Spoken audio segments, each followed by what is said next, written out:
Now, a lot of players, some players that I coach, bring me the question of, Duck, how do I actually play Strategist? And well, in today's video, I'm going to be teaching you how to play Strategist the right way. Maybe this is the very first time you're picking up the role, or you took a little bit of a hiatus and are just getting back into the groove of things. From basic tips and tricks to more advanced theory, this video should be your one-stop shop for quite literally everything for Strategists. And do me a favor while you're at it, make sure to hit that like and subscribe button. We're going for 20,000 subscribers before my birthday in September. That would be the greatest birthday present ever. But regardless, I hope you sit back, relax, and enjoy the show. Now, think about it. Picture yourself in a fight. You're landing perfect shots, melting someone's health bar, and suddenly, boom, it's all undone by their healer.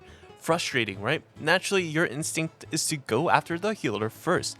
And that's exactly how every enemy team looks at you. It's pretty much an unspoken law in Marvel Rivals that you want to eliminate the strategist first and the rest of the team crumbles. That means you're not just another support in the background, you are the prime and really main target. Your positioning, awareness, and map sense have to be sharp because one bad flank or sneaky ambush can end your team's chances in a heartbeat. And the secret is to constantly track enemy movements and stick close enough to your squad so you're protected but far enough that you're not the first body they see. Now, I always like to say that the unsung hero is actually the star, so here's the twist. So while the scoreboard might not necessarily show it, you are the real MVP in my opinion. Every fight, every push, every clutch moment hinges on you staying alive.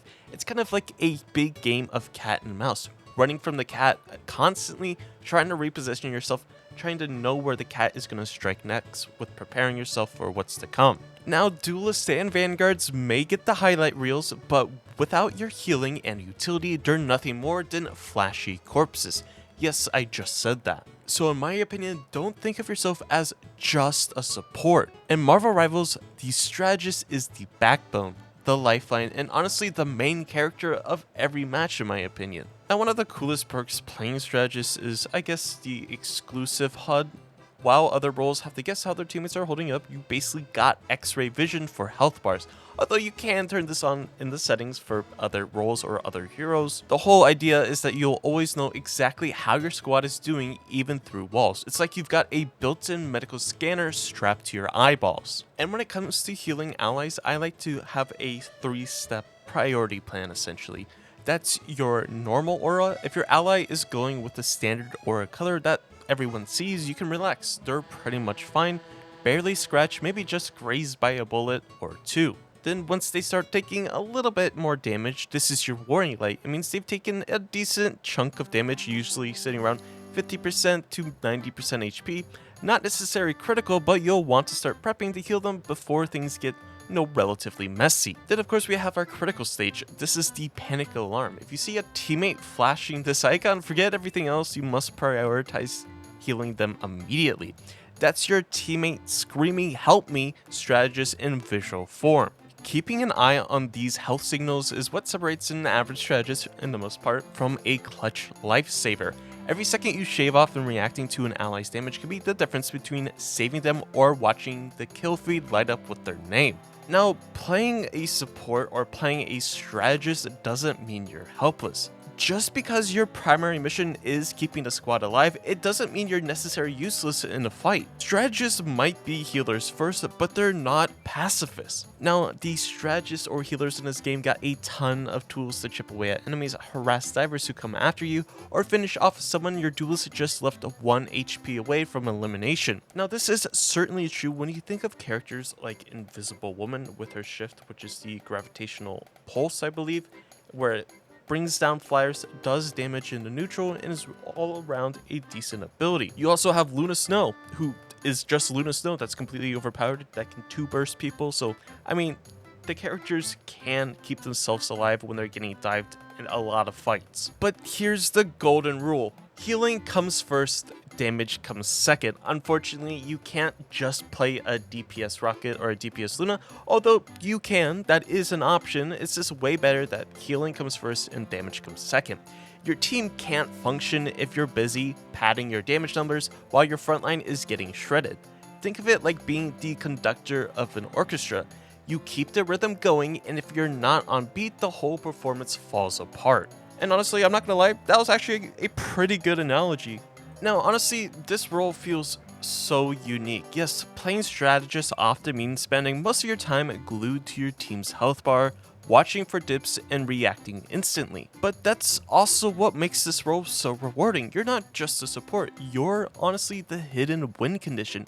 You're the reason your duelists get highlight plays, the reason your vanguards can hold the front line, and the reason your team even makes it to overtime pushes in the first place. Every time you save an ally at 1 HP, shut down a flank with a clutch heal, or keep the front line alive long enough for them to secure a wipe, that's your play. You may not always show up on the scoreboard, but your fingerprints are on every single victory your team pulls off. Now, Strategist ultimates are the make or break factor, and when it comes to Strategist, your ultimate ability isn't just a flashy button you press to look cool.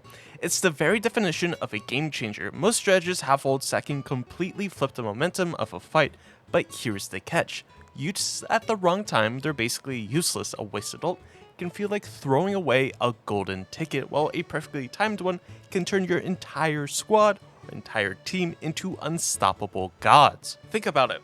Popping Jeff's ultimate to wipe 5 enemies sounds amazing on paper, but if your team's still responding or too far away to actually push, then congrats, you just made a highlight reel for absolutely nobody. It's not necessarily just about what you can do, it's about whether your team is in position to capitalize on it. The same thing goes for massive healing ultimates like Luna Snow or Mantis, dropping that life-saving burst of healing when your team has no cooldowns, no positioning, or no follow-up abilities like patching holes in a sinking ship.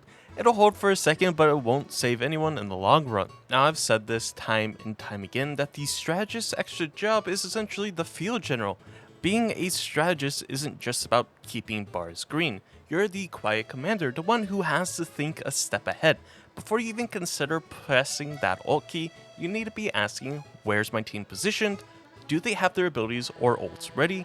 Can we actually push or win this fight if I commit my ultimate right now? If you answer no to any of those, then patience is going to be your best weapon. A delayed ultimate at the right moment will always be more powerful than an early one wasted in panic. Now, the secret to making ults legendary. Here's the truth. Strategists don't just use their ultimates, they orchestrate them. A perfect strategist ult isn't a solo act, it's a symphony. You time Jeff's swipe with your duelist burst damage, you drop Luna Snow heals when your vanguards are diving in with their ultimates, you set up Mantis's life-saving burst right as your team unleashes a coordinated push. And when all those pieces click into place, that's when you stop being just a support and become the mastermind behind the win. Your ultimate just doesn't keep your team alive and makes victory inevitable. Now, if you've played Strategist for even a couple of matches, you've probably run into the classic scenario. Your whole team gets wiped, you go down right after them, and suddenly you're the first one back on the field. Now what? Do you sprint straight to the objective like a hero? Nope, that's how you get turned into a highlight reel fodder. The smarter play is to chill for a second, let your teammates respawn, group up, and then move together as a unit. As the team's lifeline, you don't want to be the one handing out free eliminations just because you were overeager. Remember, no matter how good your heals are, they won't save you if you get ambushed alone. That's why most of the time, it's not in your best interest for the healer alone to touch the objective to get into overtime. Yes, in overtime fights, it can be rather chaotic. You want to touch there so that they can't push it any further, but if your teammates can get there just before you, it's a lot better to have them touch it, leave yourself in the back line sealing them, than just giving up a free pick like a strategist pick right off the start of an overtime fight, because that could literally mean the difference between winning the match and losing. So when exactly can you break the rules? Well, of course, not every strategist is built the same, and this is where exceptions come into play. Adam Warlock and Loki, these two are slower, bulkier strategists who take a while to, get moving. For them, it actually makes sense to leave spawn a little bit early. Your team's duelists and vanguards with movement abilities will naturally catch up to you on the way back. It's like getting a head start on the marathon. You're pacing the team, not racing ahead of them. On the opposite side, Luna Snow, Mantis, and Jeff, these strategists are zippy and mobile. With their dashes, mobility skills, or flat out speed, they can afford to hang back a little bit after respawning. Even if your team starts pushing out before you, you'll have no problem catching up. Think of it as fashionably late. You're still right on time. Now, you might be sitting there wondering, why does this matter to you?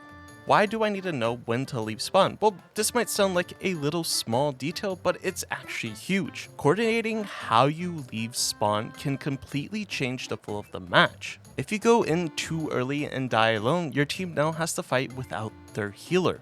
If you go too late, they push without you and crumble. The sweet spot is understanding your hero's tempo and syncing it with your team. Now, at the end of the day, being a great strategist isn't just about healing. It's about rhythm. You set the pace for your teams to regroup, and when you do it right, every push feels smoother, safer, and way more coordinated. And if you want to get even more coordinated, go ahead and shoot me an email at my Gmail, whether it's duckfilmsttv@gmail.com, or check out my Fiverr. There we can talk about some one-on-one coachings to get you into a better spot on the ranked ladder. But anyways, hopefully this video has given you a decent understanding or a good introduction of how to play Strategist in Marvel Rivals, especially for Season 3.5. And if you want to see more of this content, or you just like the content in general, make sure to hit that like button and subscribe for more content every other day. Again, we're going for 20,000 subscribers before September. That would be an amazing birthday gift. But regardless, I hope you have a safe and great day.